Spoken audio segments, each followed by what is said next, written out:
এই পাঁচটি ভুল যদি আপনি এখনও করেন তাহলে আপনার স্পোকেন ইংলিশ কখনোই ন্যাচারাল হবে না।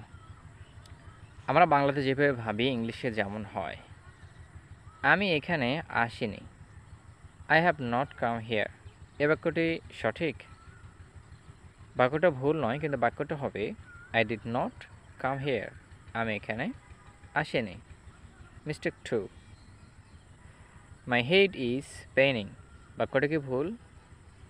বাক্যটা ভুল নয়, কিন্তু এখানে হবে আই হ্যাভ হেড অ্যাজ, আমার মাথা ব্যথা করছে। মিস্টেক 3, আমি বাজারে যাব, তাহলে I will go to market, এ বাক্যটি কি সঠিক নাকি ভুল? বাক্যটা সঠিক, ভুলও নয়, আবার ভুল। এখানে ন্যাচারাল ইংলিশ হবে I will go to the market, এখানে দা ব্যবহৃত হবে কারণ আমি নির্দিষ্ট ওই বাজারেই যাচ্ছি।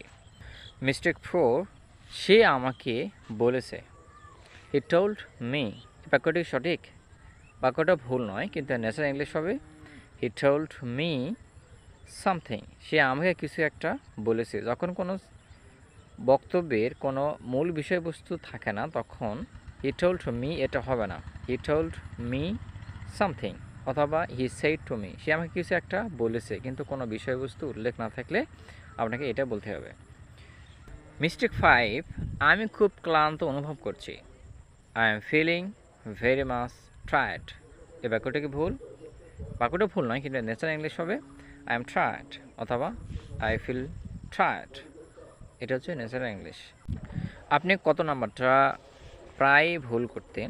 যদি এই ভিডিও দেখে আপনার মনে হয় তাহলে কমেন্টে একটু জানান আপনি কত নাম্বারটা ভুল করতেন। ভিডিওটি যে মিস্টেক বিষয়গুলো রয়েছে আমি সবগুলো ডেসক্রিপশন বক্স দিয়ে রাখবো, আপনাদের যদি উপকার হয় অবশ্যই দেখবেন।